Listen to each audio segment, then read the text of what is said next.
अपने संकल्प बदल दो, सब कुछ बदल जाएगा।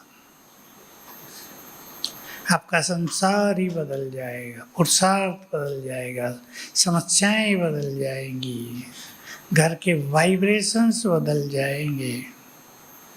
अब मैं आपको इस टॉपिक के बारे में थोड़ा आपको सम्मिलित करना चाहता हूँ। क्या कारण है? पुरुषार्थ तेज नहीं होता। ग्रस्त में रहते हुए सब ग्रस्त वाले बैठे हैं। क्या कारण है? धारणाएं श्रेष्ठ नहीं हो पाती।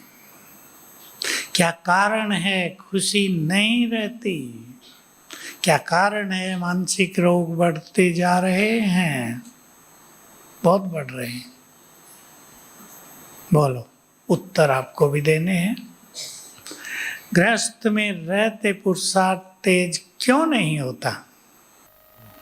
भाई बोलेंगे, बहनें बोलो। भाई लोग, क्यों पुरुषार्थ तेज नहीं होता कार्य धंधों में रहते हुए?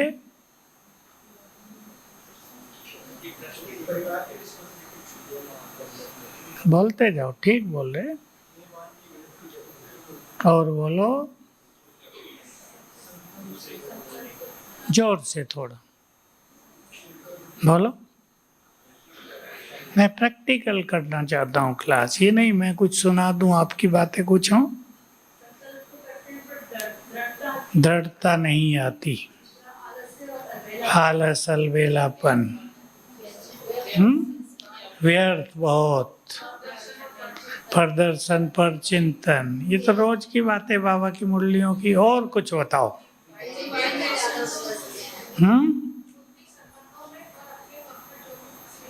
संबंध और कंफर्ट जोन। कंफर्ट जोन समझती है माताएं? आराम का जीवन। खाने पीने की भी दिक्कत होती है परिवारों में, सोने उठने की भी दिक्कत होती है। वाइब्रेशंस का।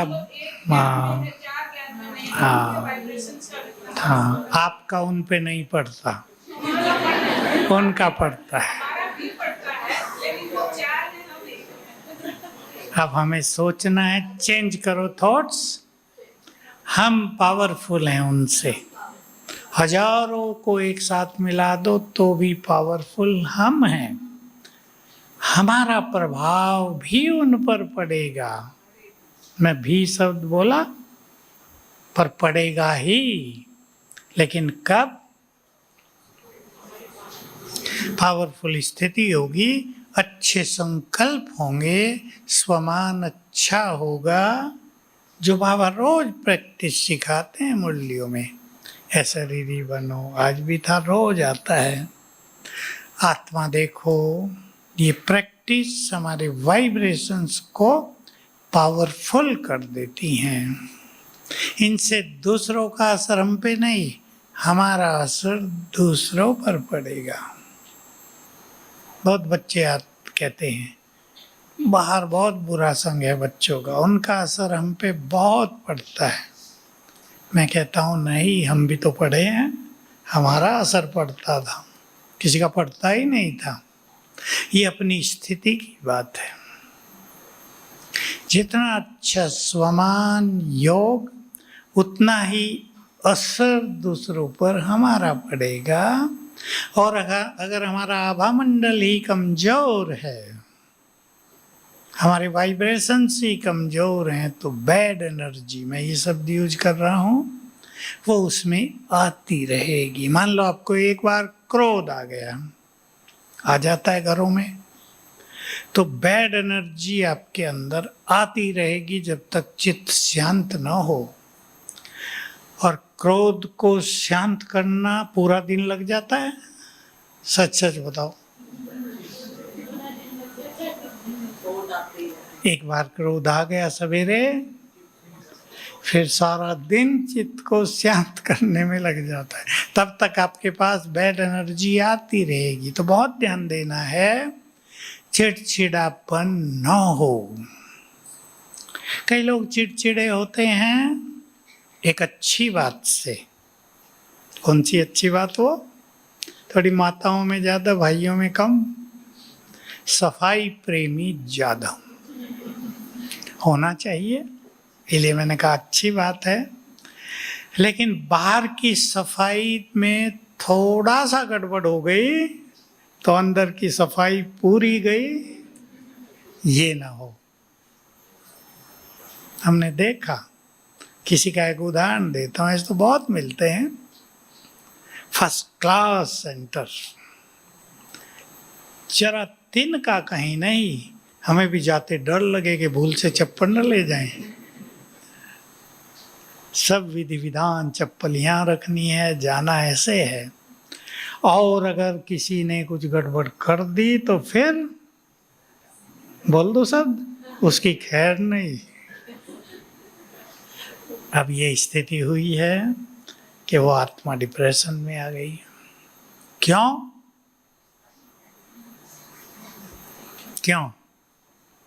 बहुत जरूरी है, जो आजकल बाबा हमें बहुत सिखा रहे, कितने साल से सिखाया, दुआएं लेना। मैं देने की बात नहीं कर रहा हूँ, दुआएं लेना। इसलिए सभी ध्यान रखेंगे, हमारे कारण किसी की स्थिति बिगड़ना माना दुआएं आएंगी, बद्दुआएं आएंगी, और ये बद्दुआएं हमसे जुड़ी ही रहती हैं। जन्म जन्म की बद्दुआएं भी हमारा पीछा कर रही हैं, ये हमें जानना चाहिए, जिससे मानसिक रोग बढ़ रहे हैं। कईयों के मानसिक रोगों में जब हमने एक प्रैक्टिस कराई, क्षमा याचना करो, मैंने जिनको कष्ट दिया मैं आप सबसे क्षमा चाहता हूँ, चाहती हूँ, कुछ ही दिनों में चित्त शांत होने लगा। वो जो बैड एनर्जी आ रही थी, समझते हैं ना अंग्रेजी का सब, बुरे बद दुआएं आ रही थी, वो कट गई, और तब चित्त ने चैन पाया, योग लगने लगा, नहीं तो नहीं। एक और कहानी सुना दूं, कहानी नहीं सच्ची घटना। एक विदेश की बहन आई, कई साल पहले की बात है, तब से मैंने शुरू कराया क्षमा। उसने मुझे कहा, मैं जानकी दादी के पास गई थी, उन्होंने मुझे आपके पास भेजा है, क्या समस्या है? 13 बार हो गए मैं बाबा किससे मिलने आई हूँ, पर मुझे कभी भी कोई अनुभव नहीं हुआ। बात तो बड़ी आश्चर्य की थी। और अच्छे होते हैं थोड़ी ठीक ठीक धारणाओं में रहने वाले, सब धारणाओं का मैंने पूछा, सब अच्छी हैं, प्योरिटी अच्छी, खान पान अच्छा, डेली मुरली क्लास, अमृत वेला, सब अच्छा। मैंने सोचा कहाँ गड़बड़ हो रही है। बाबा आने वाले थे, फिर से वो बाबा से मिलने आई थी 14वीं बार। तो मैंने पूछा, आप अपने जीवन की कुछ चीजें बताओ। उसने पहली बात बोल दी, मेरे अंदर बदले की भावना बहुत रहती है। और 2-4 बातें बताई, बस मैं समझ गया था। तो मैंने उसकी बात समझ ली कि इस आत्मा ने पूर्व जन्मों में बदले की भावना के कारण बहुतों को कष्ट पहुंचाया है, इसलिए उसकी बैड एनर्जी इसको प्रभु मिलन का सुख नहीं लेने दे रही है। उसको मैंने सिखाया, क्षमा याचना करो 11 दिन। पहला एक्सपेरिमेंट था ये मेरा, कई साल पहले की बात है। 4-5 दिन के बाद बाबा आए, उसने किया, तब उसको पहली बार सुंदर अनुभव हुए। सुंदर अनुभव माना डीप साइलेंस, बहुत ज्यादा प्रभु मिलन की खुशी, नशा हो गया बहुत ज्यादा उस दिन, बताया। तो हम इस चीज पे ध्यान दें, हमारे व्यवहार के द्वारा, हमारे बोल के द्वारा, हमारे ऐसी क्वालिटीज के कारण भी, देखो सफाई रखना क्वालिटी है, किसी की बद दुआएं हमें न मिल रही हों। घरों में क्या करना होगा सबको, माताएं घरों को संभालती हैं, आपके बच्चे भी आपके साथ होते हैं, कोई गलती करता ही है या नहीं करेगा, कोई गलती करेगा, डांटने डपटने की बजाय सिखाओ, कि नहीं 3 बार सिखा दिया बस तुम सुधरने वाला नहीं है, फिर महावाक्य शुरू हो गए। बार बार सिखाओ। बाबा ने कितनी बार सिखाया हमें? रोज सिखाता है। मीठे बच्चे हैं, ये ना करो। मैं देखता हूँ बाबा का कितना प्यार है। 1-2 क्रोध करने वाले थे बाबा के समय, बाबा उनको बहुत प्यार से, बच्चे क्रोध से नुकसान होता है। ठीक है, आप कहेंगे वो तो भगवान है, लेकिन हम भी तो भगवान के बच्चे हैं, हम भी तो महान हैं। इसलिए ये बात आज से पक्की कर दो, डांट डपट नहीं करेंगे, सिखाएंगे, बार बार सिखाएंगे। गलती करेंगे लोग, हम ये नहीं मान सकते कि कोई गलती ना करे। हम ये नहीं मान सकते कि जैसा मैं हूं, जैसी मैं हूं, आगे बोलो, वैसे ही दूसरे भी हों। भूल जाओ इस बात को, सब अलग अलग हैं। ड्रामा का जो सुंदर ज्ञान बाबा ने दिया, उसका प्रैक्टिकल में उपयोग करेंगे सभी। सबका पार्ट अलग अलग, इतना तो सब जरूर करेंगे। सबकी बुद्धि अलग अलग, सबकी ग्रहण शक्ति अलग अलग। कोई 1-2 बार में सीख जाएगा तो किसी को 50 बार सिखाना पड़ेगा। सबकी ग्रहण शक्ति अलग अलग, सबके पूर्व जन्मों के कर्म विकर्म पुण्य कर्म अलग अलग, उसके आधार से ये खेल अब हमारे सामने है। और एक बात और याद रखेंगे, सभी को याद रखनी है, जो जिसको करना नोट करते जाएंगे। इस समय आपके साथी वे बने हैं जिनसे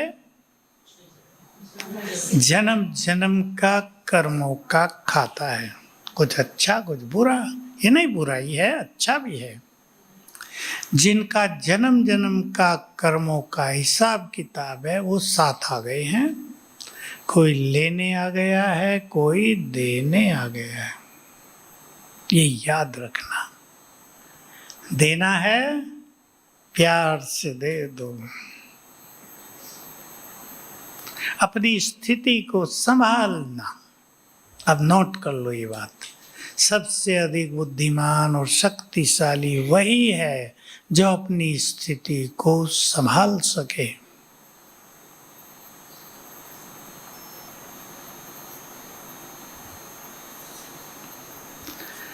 ठीक बात है, पसंद है। कई लोग बड़े पावरफुल होते हैं, प्रैक्टिकल में होते हैं, पर स्थिति को नहीं संभाल पाते। जब बिगड़ती है तो बहुत बिगड़ती है। एक चीज और ध्यान रखना है, जल्दी ही परेशान हो जाना, बचेंगे इससे। इस सब के लिए बहुत अच्छे स्वमान चाहिए हमें, बहुत अच्छा योग चाहिए, मुरली का बल चाहिए, मुरली का रस चाहिए जीवन में। जब से ऑनलाइन प्रोग्राम शुरू हुआ कोरोना से, तो लोगों को आदत पड़ गई है। पहले कम आदत थी, आलस और अलबेलापन आ जाता है। सोएंगे क्योंकि मुरली में जाना नहीं है, बाथरूम में सुन लेंगे मुरली, तो 2 बार सुन लेंगे, कोई 3 बार भी सुन लेते हैं। लेकिन बैठकर एकाग्रता के साथ सेंटर में सुनने का सुख अलग होगा। केवल हम मुरली सुनने नहीं जाते, उसका सुख पाने जाते हैं, उसकी एनर्जी लेने जाते हैं। ये 2 बातें भूलना नहीं। बहुत सुख है मुरली में, पढ़ाने वालों को भी सुख भरना चाहिए, आनंद भरना चाहिए, और उन चीज़ों पे अंडरलाइन करानी चाहिए। आप में से कई होंगे घर गीता पाठशाला होंगी, किस किस के घर हैं गीता पाठशाला वाले? हाथ उठाओ। ठीक है, मुरली सुनाना सीखना है, वो बहुत बड़ी कला है। वो कला दादी प्रकाश मणि में सबसे श्रेष्ठ थी, क्योंकि उनके सिर पर अव्यक्त बाप दादा ने कलश रखा था। एक तो है सबके सिर पे कलश रख दिया, उनके सिर पे प्रैक्टिकल रखा था। और उनको अपनी एनर्जी भी दी थी। मुरली में रस भरना, तब सुनने वालों को रस आएगा। उन चीजों पे ध्यान खिंचाना जो ईश्वरीय नशे की हैं, जो पुरुषार्थ को बल देने वाली है। कई लोग उन चीजों पे तो ध्यान दिलाते हैं जो शिक्षाएं हैं। शिक्षाएं कोई सुनना नहीं चाहता, सुनना चाहते हैं नशे की बात, खुशी की बात, जो हमें आगे बढ़ाने वाली है वो बातें। तो सेंटर में जाके ही सुनने में भलाई है। रोज आप अपने में सुख भर के आए, वहां से एक बल मिलेगा रोज का। तो हमें कारणों को हटाते चलना है। मैंने बाबा की मुरली में एक बात सुनी थी, बहुत पहले की बात है, वो आई नहीं दोबारा, शायद मुरली थी या बाबा का संदेश था कोई बहुत अच्छा। मैं सुनाता हूँ क्लासेस में। वो समस्याएं क्या हैं? समस्याएं और कुछ नहीं, कमजोर मन की रचना है। ये बात मुझे बहुत प्रिय लगी। तो मैंने वहीं मुझे ख्याल आया, गुलजार दादी के द्वारा मैसेज ही था ये, कि अगर कमजोर मन से समस्याएं पैदा होती हैं तो पावरफुल मन उन्हें नष्ट भी तो करेगा। यहाँ से मैंने पहले अपने लिए प्रयोग शुरू किए, कार्यों के लिए प्रयोग शुरू किए, फिर ये समाधान किया। बाबा की दो बातें सुना देता हूँ आपको, अव्यक्त बाबा की, वो बहुत पहले की हैं, आप लोग उन्हें नहीं जानते। इसी हॉल में और हिस्ट्री हॉल में, क्योंकि ये हॉल बना था 74 में, इसी हॉल की बात है। 83 की बात है। अव्यक्त बाबा आए। दीदी मनमोहिनी पहले मिलती थी बाबा से मुरली के बाद।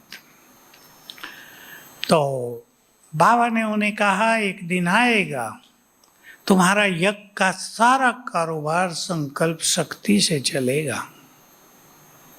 मेरे लिए बहुत सुंदर और गहरी बात थी। जब भी दीदी मिलती थी तो हम ध्यान से सुन लेते। तब ये माइक वाइक बहुत कम होते थे, पास ही बैठे होते थे। बहुत बहुत काम आई। तुम्हारा कार्य संकल्प शक्ति से चलेगा। दूसरी बार मिलन हुआ, वो दीदी का लास्ट ईयर था इस धरा पर।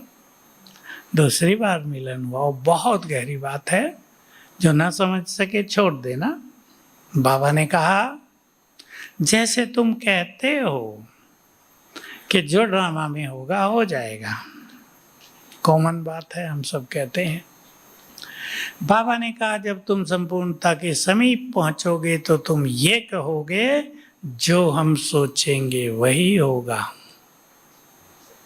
ये बड़ी बात है। इसलिए आज मैं आपको एक चीज कह रहा हूं, या मैं कहूं सिखा रहा हूं, सीख लेंगे। बहुत सारे कार्य संकल्प से करने शुरू कर दो। सभी शुरू करेंगे भट्टी से ही। भट्टी में जाने के बाद अपने घर, और बाबा की 4 बातें नोट कर लो, आपके कई कारण समाप्त हो जाएंगे, निवारण मिल जाएगा। ये सब बाबा के महावाक्य हैं। मैंने जो कुछ सीखा वो बाबा के महावाक्यों से सीखा, उसमें मेरे चिंतन की कोई बात नहीं।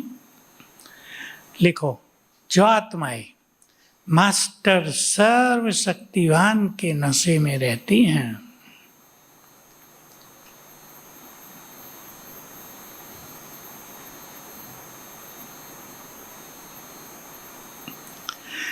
पहली बात, 4 बातें लिखनी है। पहली बात, विघ्न और समस्याएं उनके पास आ नहीं सकती।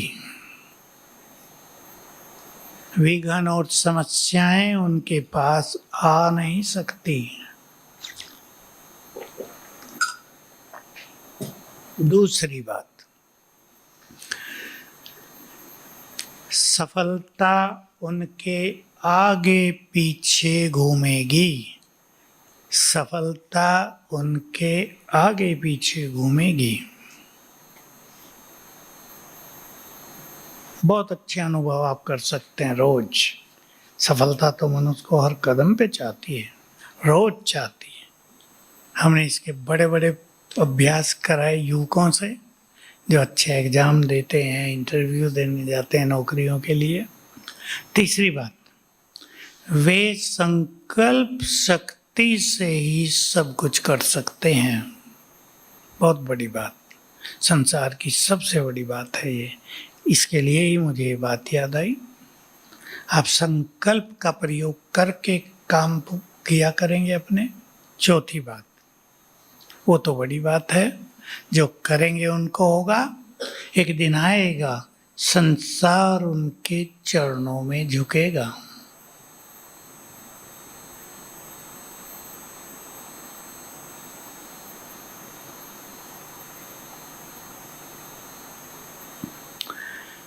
ये नहीं सोचना है कि हम अकेले ज्ञान में हैं। अकेले ही तो हैं सब ज्ञान में, परिवार तो किसी किसी के होते हैं। इस देवी कितनी होती है एक मंदिर में? बस मैं इस घर की इस देवी हूँ। और जिनकी प्योरिटी बहुत अच्छी है, मैं इस घर में पवित्रता की देवी हूँ, पवित्रता का फरिश्ता हूँ। इसका अभ्यास करेंगे, आपका घर तीर्थ बन जाएगा।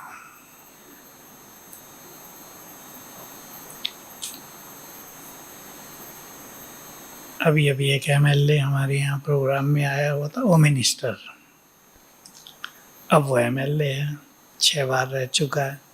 मेरे से मिलने आया, कहा हमने एक प्रोजेक्ट शुरू किया है, हमने गांव-गांव सजा दिए हैं, जितना भी क्षेत्र में गांव आते हैं सबको सजा दिया है।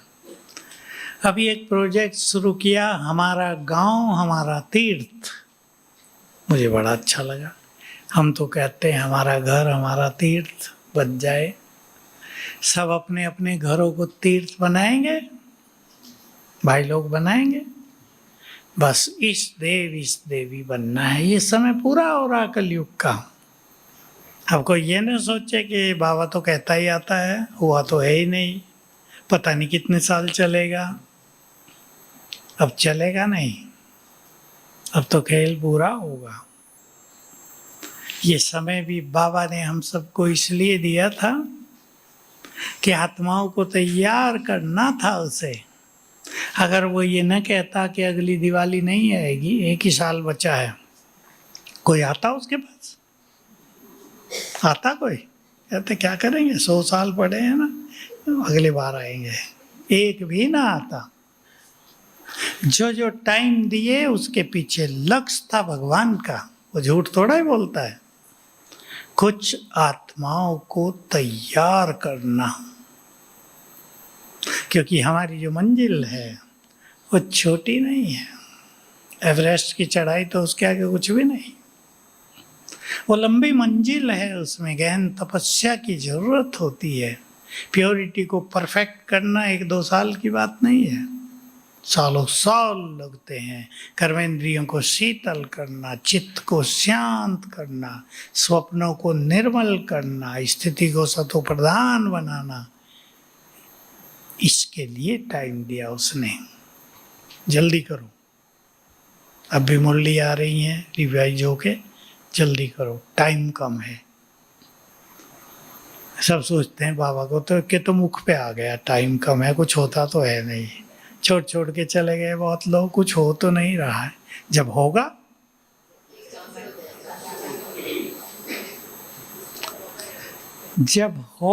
तब कितना कष्ट होगा लोगों को, इसका अंदाज उनको नहीं होता जिनके साथ कुछ हुआ नहीं है। जिनके साथ हुआ उनको पता होता है। कोरोना में जिनको कष्ट हुआ उनको पता क्या था भाई, चाय भी नहीं मिलती थी, मुश्किल हो गया था दूध लेना भी। स्थिति लंबे समय की अच्छी होगी तो पहली चीज तो परिस्थितियां आएंगी ही नहीं, और अगर आ गई तो हम उनको सहज सामना करके समाप्त करेंगे। इसलिए लंबे काल का अभ्यास, क्योंकि 2 युग की स्थापना हो रही है। हम इतना कह देते हैं स्वर्ग की स्थापना कर रहा बाबा, तो हल्की हो गई बात। 2 युग, 2500 साल रचे जा रहे हैं। हर आत्मा का 2500 साल का भाग्य बनाया जा रहा है। 2500 साल में कितने दिन होंगे? एक एक दिन का रिकॉर्डिंग हो रहा है यहाँ। आप चिंतन करना, जिसको यहाँ कदम कदम पर सफलता है, उसे हर जन्म में हर रोज सफलता होगी। ये लिंक है। जो यहाँ ईश्वरीय खजाने से भरपूर हैं, हर जन्म खजाने भरपूर होंगे। जो यहाँ संपूर्ण शांत हो गए, जन्म जन्म शांत रहेंगे। जिसने यहाँ माया को जीत लिया, युद्धों में भी उसकी जीत होती रहेगी, कोई उन्हें हरा ही नहीं सकेगा। ये लिंक है। इसलिए लंबे काल के अभ्यास की जरूरत है। आप सभी को यहाँ दृढ़ता लानी है कि रोज भी लंबा काल अभ्यास करेंगे, रोज। क्योंकि आप में से कईयों के प्रश्न है, हमारे पास तो लंबा काल है ही नहीं, हम तो 2 साल से ज्ञान में आए हैं। रोज लंबा काल। और जो पुरुषार्थ करते हैं उन्हें मदद बहुत मिलती है। पुरुषार्थ करने में भी, समझ रहे ना गहरी बात? जो पुरुषार्थ करेंगे, करने की दृढ़ इच्छा रखेंगे, उन्हें पुरुषार्थ कराने में भी ईश्वरीय मदद मिलेगी। ये ध्यान रखना है। आप संकल्प करो मुझे उठना है 4 बजे, उठेंगे। मेरे पास तो माताएं ऐसी आती हैं, हम कभी भी सो जाओ 4 बजे उठेंगे ही। कुछ भी हो जाए तो मदद होती है बहुत ज़्यादा। घरों की दिनचर्या सबकी अलग अलग होती है। कल कोई आए, इस उदाहरण से आपको कह रहा हूँ, मानसिक तकलीफ बढ़ती जा रही उन्हें। मैंने कुछ कहा कि सवेरे उठ के ये करना है, मुझे लगा उसके चेहरे से कि वो देर से उठता है बहुत। कितने बजे उठते हो? 8 साढ़े 8 बजे। उसकी मैसेज थी, आप कितने बजे उठती हो? 6 बजे। मैंने कहा क्यों जल्दी नहीं उठते क्या? बहनों ने नहीं सिखाया? कि सिखाया तो है, बच्चे लेट आते हैं नौकरियों से, खाना पीना खाते हमें 12-1 बज जाता है। ये आपकी परिस्थितियां हैं घरों में, इनको ठीक करना है। कुछ माताएं हैं, पति 12 बजे आता है बिजनेस से, मैंने उन्हें सिखाया था, कहा क्या करूं, अब 12 बजे सो के तो 12 बजे तो आता है, फिर 1 बजे सोएंगे, 4 बजे उठना संभव नहीं है। मैंने कहा तुम तब तक एक नींद पूरी कर लिया करो जब तक वो आता है। मान गई वो, ये तो अच्छी बात है। उसे पता 12 ही रोज आता है, 12 बजे उठ के खिलाया पिलाया सो गई, आराम से 4 बजे उठती है। कारण को समाप्त करना अपने हाथ में। मैंने कल भी उसे कहा, तुम्हारा मानसिक रोग बढ़ता जा रहा है। अगर तुम दिनचर्या नहीं बदलोगे और ये मानसिक रोग बढ़ गए तो क्या करोगे फिर? डॉक्टर के पास जाते हैं मानसिक रोग लेके लोग, दवाई देते हैं डॉक्टर। दवाई से क्या होगा? नींद आएगी, ब्रेन डल होगा। मैंने कहा दवाई नहीं लेना कभी, कि मैं लेके देख चुका हूँ, 3 ही मास खाई थी, सब डल हो गया, मैंने छोड़ दी है, तो ज्ञान में आया। तो अच्छी बात है ना, दवाइयों ने ज्ञान में तो ला दिया उसको। कहा ब्रेन डल हो रहा था।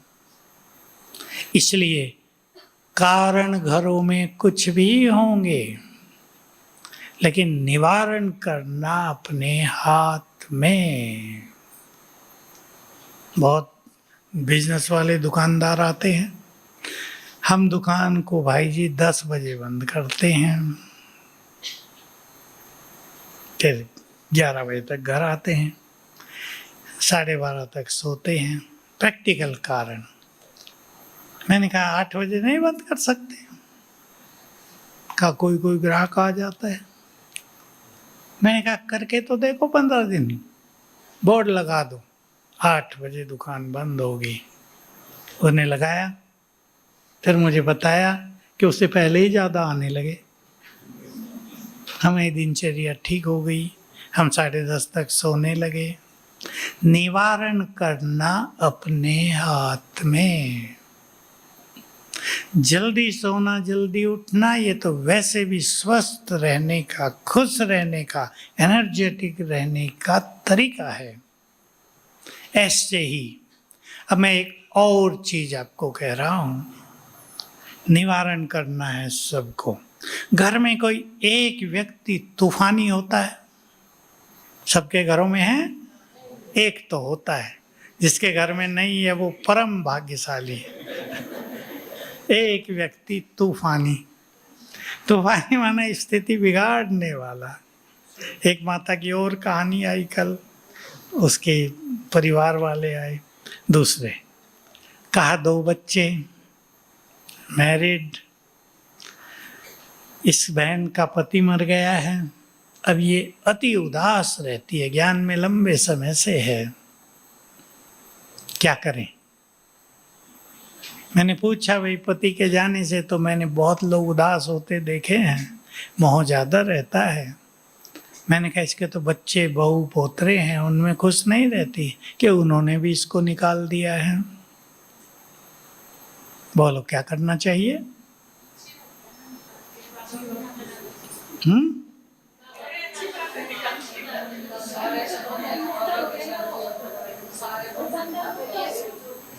अब यही तो सोच है जो मैंने कहा आपको, विचार बदल दो संसार बदल जाएगा। माता जी कह रही वो बंधन मुक्त हो गई, आपको निकाल दिया जाएगा तो चलेगा? कहती बहुत अच्छा। तो कुछ माताओं के साथ ऐसे हुआ, उन्होंने कहा हम बंधन मुक्त हो गए, नहीं तो पोतरों को ही खिलाने पिलाने में टाइम जाता हमारा। मैंने तो उसे एक बात कही कि आप रोज आधा दिन सेंटर में बिताओ, सवेरे जाओ, क्योंकि वो इतनी डल हो गई है, सो जाती है बेचारी, डिप्रेशन में आ गई है, सेंटर जाना छूट गया। उसकी साथी थी, मैंने उसे कहा उसे आप सेंटर में रोज ले जाओ और आधा दिन वहीं सेवा करे, खूब खूब झाड़ू लगाए, सब्जी काटे, कुछ और काम करे, तो उसकी खुशी लौट आएगी। नहीं तो 20 साल से ज्ञान में और स्थिति बिगड़ जाए तो उसके परिवार वाले भी तो ज्ञान में नहीं आएंगे ना। उसको ऐसी स्थिति में रहना चाहिए कि उसके बच्चों को, बहुओं को, परिवार वालों को लगे कि देखो ये है ज्ञान का प्रभाव। तो कारण तो बहुत हैं संसार में और ये बढ़ते ही जाएंगे, लेकिन वो व्यक्ति, ये बाबा का महावाक्य था, मुझे लगता है 69 या 70 का है, अव्यक्त मुरली का, जो व्यक्ति हर परिस्थिति में अपने श्रेष्ठ पुरुषार्थ का मार्ग निकाल ले, वही सच्चा ज्ञानी है। मुझे बहुत प्रिय लगा, तब से याद रहा मुझे। कुछ भी परिस्थिति है, जिसको आगे बढ़ना है वो मार्ग निकाल ही लेगा। पानी नहीं मार्ग निकालता क्या? पानी के लिए तो प्रसिद्ध है ना, नदी बह रही है, सामने पहाड़ आ गया, किनारे से निकल के दूसरी तरफ पहुंच जाएगी। हम भी मार्ग निकालना सीखें। पुरुषार्थ में ये बाधा है, ये मार्ग है। इस तरह पुरुषार्थ नहीं हो सकता, इस तरह हो सकता है। दिनचर्या बहुत बिजी है, उसी में कुछ किया जा सकता है। चिंतन बदलो। मेरे पास टाइम नहीं है टाइम या नहीं? कई लोग कहते हैं हमारे पास टाइम नहीं है। किसके पास टाइम नहीं होता?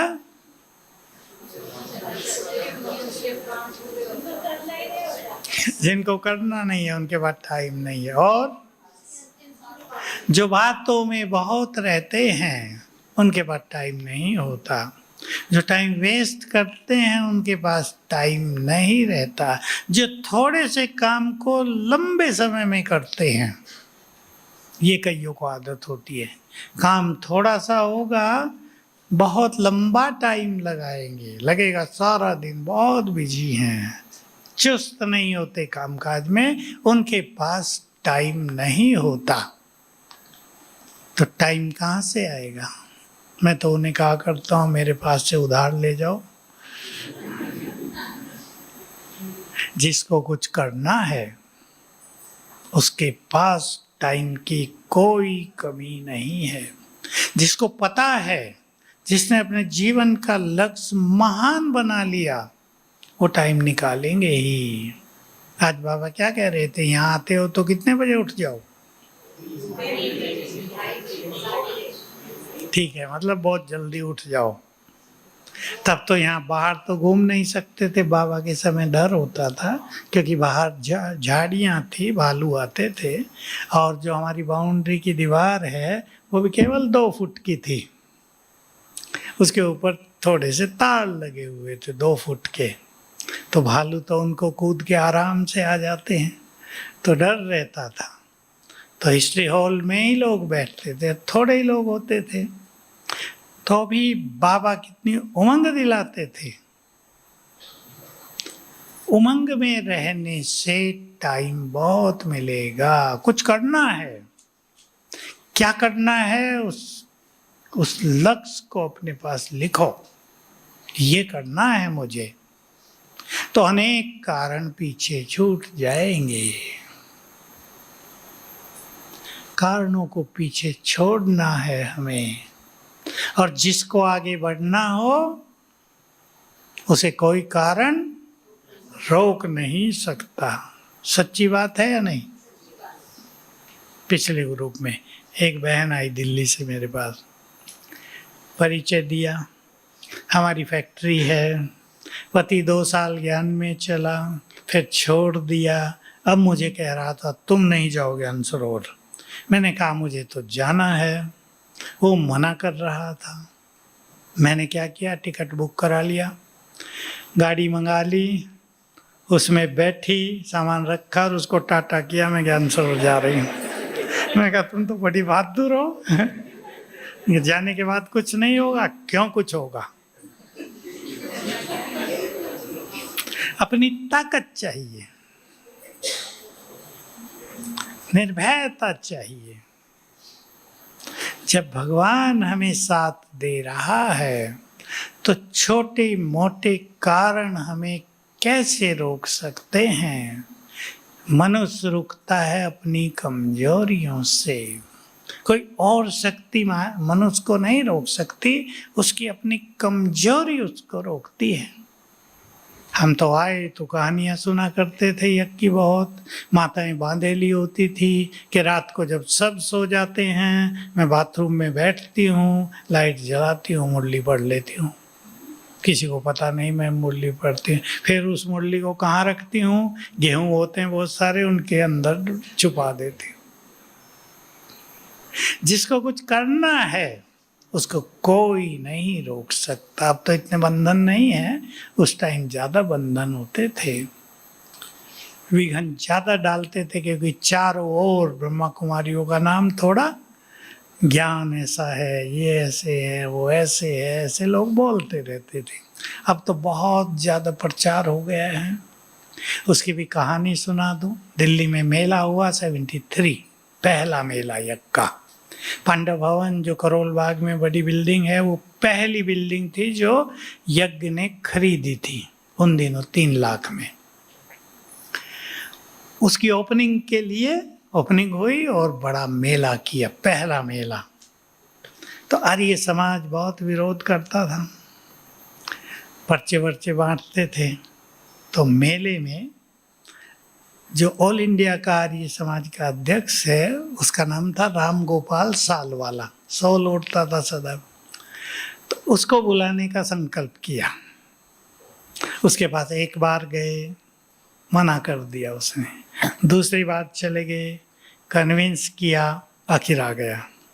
1 घंटा मेला देखा, उसके बाद आर्य समाजियों का विरोध लगभग समाप्त हो गया। तो देखो ये बाबा का चमत्कार है ना। विरोध तब होता है जब लोगों को गलत फहमी होती है। उन्होंने यहाँ कर देखा कि इनका ज्ञान तो हमसे भी आगे है। मैं आर्य समाज में जन्म लिया और सब पढ़ा था, मुझे पता है ब्रह्मा कुमारियों का ज्ञान आर्य समाज से बहुत आगे है। और आपको काम आएगी एक बात सुना दूं, सत्यार्थ प्रकाश में लास्ट में लिखा रहता है, बिल्कुल लास्ट पेज के भी लास्ट में, स्वामी दयानंद ने कहा अगर भविष्य में कोई मेरे से बड़ा विद्वान आए और तुम्हें कुछ और सत्य बात सुनाए तो उसके सत्य को स्वीकार करना है। क्लियर लिखा है, वो हर सत्यार्थ प्रकाश के पीछे लिखा रहता है। तो उन्होंने समझ लिया कि जो फिलॉसफी आर्य समाज की है उससे कुछ कदम आगे हैं। ये मूर्ति पूजा सोचते थे ना, लक्ष्मी नारायण बनाते हैं, श्री कृष्ण बनाते हैं, शायद मूर्ति पूजा भी करते होंगे, उन्हें पता चला नहीं ये तो इनका लक्ष्य है। तो हमें अपने श्रेष्ठ पुरुषार्थ में लक्ष्य बनाएंगे, बनाना है सबको। अब कैसे लक्ष्य बनाएंगे, मैं आपके सामने कुछ बातें रख रहा हूं, उसको लेकर कारण सबको हटाने हैं पुरुषार्थ से, क्योंकि कारण किसी के काम नहीं आएंगे। बाबा का बहुत सुंदर महावाक्य है, खतरनाक सा थोड़ा, कारण देना माना कारागार में जाना इसलिए मैंने खतरनाक कहा। ये शुरू के महावाक्य हैं। बाबा उमंग दिलाने के लिए ये अच्छी अच्छी बातें सुनाते थे। लक्ष्य कैसे बनाएंगे, 3 मास का लक्ष्य बनाओ। मुझे 3 मास में ये करना है। चार्ट लिखने का ये सुंदर तरीका है। योग का लक्ष्य, मुझे 3 मास में योग का चार्ट इतने तक पहुंचाना है। मुझे 3 मास में परचिंतन नहीं करना है। कोई भी धारणा ले लो, मुझे 3 मास में अपनी खुशी को स्थिर करना, स्थायी बनाना है। ये मैं अनेक बात सुना रहा हूँ, एक एक लेनी है 3 मास के लिए। मुझे 3 मास में ये स्वमान अभ्यास करने हैं, उन पे ध्यान दो, बस इतना ही। 3 पॉइंट या 4-5 पॉइंट, इससे ज़्यादा नहीं। 3 मास का लक्ष्य बना लो और उस आप में से जो बहुत अच्छा पुरुषार्थ करना चाहते हो वो 1-1 हफ्ते का बना लो। 3 पॉइंट में बस उस पर ध्यान देना है, उसकी प्रैक्टिस करनी है। मैं 5 बार बाप दादा का आह्वान करूंगा। मैं भोजन योग युक्त होकर खाऊंगा, साइलेंटली। मैं अपनी वाचा पर बहुत कंट्रोल कर लूंगा। एक एक बात लेनी हफ्ते हफ्ते के लिए। मैं तो कई बातें सुना रहा हूं। मैं प्रदर्शन से मुक्त रहूंगा। मैं इस स्वमान में रहूंगा। 1 हफ्ते के लिए 2 स्वमान ले लो, इनका अभ्यास करूंगा तो आपको जीवन में सदा नया उमंग बना रहेगा। मुझे अपना एक अनुभव याद आ, छोटा सा पर बड़े काम आया मेरे। हम लोग पांडव वन में 5-5 भाई एक कमरे में रहते थे। तो जब रात को 10 बजे क्लास पूरा होता था और हम लोग दूध बांटते थे और उसके बाद सोने जाते थे 10:15 तक। तो 1-2 लोग ऐसे थे जो बात ही कर रहे हैं। एक ऐसे थे जिसको लता के गीत सुने बिना नींद नहीं आएगी। रेडियो ही होता था उन दिनों, और तो कुछ था नहीं। अब मैं सोचा मैं क्या करूं, तो देखो उनकी कमी मेरी उन्नति का साधन बन गया। मैं सोचा मैं छत पर घूमूंगा, 1 घंटा अच्छा योग करूंगा और मैं 10:15 बजे आऊं और सीधा छत पे। और जब देखूं सब सो गए तब कमरे में। वो क्रम मैंने 16 साल चालू रखा। 1 घंटा रोज, कभी 10 बजे ही आ जाते थे। बहुत फायदा हुआ। अगर हम कारण देते, शिकायत करते, उनसे कहा सुनी करते, सो जाओ तुम, सोने नहीं दे रहे हो, ये टाइम है क्या बात करने का, तो संबंध बिगड़ते हैं। अपना मार्ग निकाल लेने से उन्नति हो गई, बहुत आनंद आया उसमें। ऐसा योग करने से सवेरे का योग और पावरफुल हो जाता है। तो कारण नहीं निवारण हम सबके पास हैं। रोज निवारण नहीं करते क्या? आप बाइक पे जा रहे हो, सामने से लोग आ रहे, हटा लेंगे या नहीं? या तुम हटो? ट्रक आ रहा है, उसको कहेंगे क्या तुम हटो? हम जानते हैं कैसे हर कारण का निवारण करना है। पानी की प्यास लगती है, ऑफिस में कई लोग अपना ही पीते हैं, अपना थर्मस ले जाते हैं। सबके पास निवारण होते हैं, उसको ढूंढना है। कारण को स्वीकार करके बैठ नहीं जाना है, ये पक्का कर दो आज से।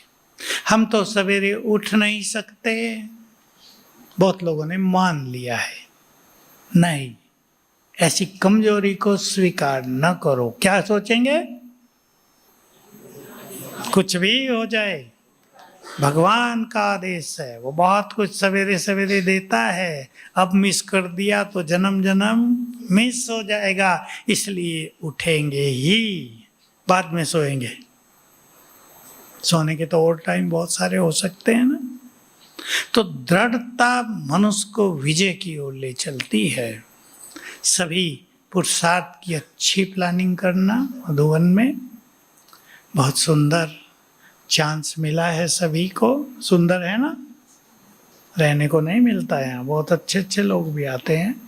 3 दिन हमें कमरा दे दो, रहना है, भरा रहता है। थोड़ी हो गई है एकोमोडेशन, बढ़ जाएगी कुछ दिन में। तो सभी अब सोच लो, मेरे तीव्र पुरुषार्थ में मैंने कौन सा कारण रखा हुआ है। हर एक के अलग अलग कारण होते हैं। कुछ के कारण ठीक भी होते हैं, मेरी तबीयत अच्छी नहीं रहती, और कुछ गड़बड़ है, व्यस्तता बहुत है, ये काम इस टाइम नहीं कर सकते, दूसरी टाइम कर सकते हैं। ट्रैफिक कंट्रोल आप अपने बना सकते हैं। मान लो वो टाइम आपके व्यस्त हैं, अपने ट्रैफिक कंट्रोल बना लो, उस पर 1 मिनट भी अच्छा योग कर लो तो स्थिति बहुत सुंदर हो जाएगी। बनानी है सुंदर स्थिति, खेल तो दिनों दिन बिगड़ता जाएगा। खुशी की बात सुना दूं 1-2, फिर समाप्त कर देते हैं। कारण निवारण तो चलते रहेंगे। मुझे तो पहली बार ये टॉपिक दिया था, मैंने कहा चलो बाबा बहुत कहते हैं मुरली में। भारत फिर भरपूर बनेगा, बनेगा या नहीं? किससे भरपूर? धन धान्य से भरपूर। हम प्रकृति के मालिक बन जाएंगे तो प्रकृति हमें बहुत कुछ प्रदान करेगी। सुंदर बात जो मैं कह रहा था, भारत के ही सागर में, सागर होते हैं ना, एरिया बटे होते हैं ना देशों के, भाई ये हिंद महासागर है, ये अरब सागर में भी आधा हिस्सा भारत का है, बाकी उधर का है। कहा एक सोने का लंबा चौड़ा पहाड़ है। किसने बताया? ये नहीं बताऊंगा। कहा वो भारत से मिल जाएगा और उससे सोने की बड़ी बड़ी स्लैब्स ऐसे ही निकलेंगी जैसे आजकल ये निकालते हैं ना, हमारे कोटा स्टोन निकलता है अब रोड के पास ही, बड़े बड़े निकल जाते हैं, उन्हें निकालते रहते हैं। मैं भी अभी पता चला मुझे कुछ दिन से, क्योंकि क्या होगा, एक ज्ञान की बात भी, ये धरती है झुकी हुई है ना, कितने डिग्री? 23.5। सुनामी में लोग कहते थे 22.5 हो गई है, तो 22.5 23.5 ये झुकी हुई है। और अब वैज्ञानिकों को पता चल गया है कि इसके जो पोल्स हैं, पोल्स माना दोनों हिस्से सिरे, वो बदल रहे हैं, तो ये सीधी होने की तरफ बढ़ेगी। और कोई भूकंप इतना जबरदस्त आएगा, ग्लेशियर जानते हैं ना भाई लोग तो कम से कम, जानती है मैंने, बर्फ के बड़े बड़े पहाड़ वो पिघल जाएंगे जिस दिन एटम बम छूटेंगे, गर्मी बहुत होगी, वो फटाफट पिघलेंगे। अब तो धीरे पिघल रहे ना, तो धीरे से कुछ ज़्यादा पता नहीं चलता। एक साथ पिघल के जो पानी सागर में आएगा तो ये धरती असंतुलित हो जाएगी और सीधी हो जाएगी। तो जब सीधी हो जाएगी तो पानी इधर का उधर, सागर इधर का उधर, तो बहुत सारी भूमि निकल आएंगी, बहुत सारी जगह सागर सब कुछ समाप्त कर देगा। ये खेल पूरा अंत में होगा जब विनाश हो चुका होगा। इससे सफाई बहुत हो जाएगी। देखो एटॉमिक एनर्जी जब बहुत विस्फोट होगा, अभी आप सुन रहे होंगे कि पाकिस्तान में रेडिएशन फैल गया है। अभी जब एटम बम पूरे ही छूटेंगे, अभी तो ये मामूली काम हुआ है, जब एटम बम पूरे ही छूटेंगे तो सारा आकाश मंडल इस रेडिएशन माना बुरी चीज है, बुरे कण, पूरे कीटाणु समझ लो, फैल जाएंगे। तो क्या होगा? तेज बारिश होगी, एक आध दिन नहीं, कई दिन तक, और वो सब बह के सागर में चला जाएगा। तो बहुत सुंदर प्रभु प्लानिंग है सृष्टि को क्लीन करने की। एटम बम से एक और फायदा होगा कि जो अंतरिक्ष है ये स्वच्छ हो जाएगा। अब इसमें गंदगी बहुत है, तो हम एक ऐसे स्वर्णिम काल की ओर चल रहे हैं, उसकी छवि अपने नैनों में बसाया करें। कैसा समय आ रहा है, ये ड्रामा एक फिल्म की तरह चल रहा है ना, गति है इसमें। ये सीन जाएगा, सतयुग का सीन आ रहा है, वो हमारे सामने होगा। बस ऐसे ध्यान रखेंगे तो बहुत अच्छे अनुभव होंगे, और इस परिवर्तन का, महाविनाश का असर स्थिति पर नहीं पड़ेगा। कितना मनुष्य को कष्ट हो रहा हो, लेकिन वो याद करे कि इस थोड़े से कष्ट के बाद बहुत सुंदर होने जा रहा है, तो कष्ट को सह लेता है ना। तो सदा भविष्य की छवि नैनों में समाये रखना रोज। इसलिए बाबा कहते हैं 5 स्वरूपों का अभ्यास करो। तो मैंने मोटी मोटी छोटी बातें बताई, लेकिन स्वमान का बड़ा महत्व है, बहुत ज़्यादा महत्व। उसके अभ्यास पे ध्यान देना तो सभी लोग आपको सम्मान देंगे। जो जितना स्वमान में रहेंगे उसको उतना ही सम्मान मिले। कोई आपका विरोध करेगा ही नहीं, चाहे आपके सब एंटी हो घरों में, सब आपको प्यार और सम्मान की नज़र से देखेंगे। अभ्यास करके देखो। ओम शांति।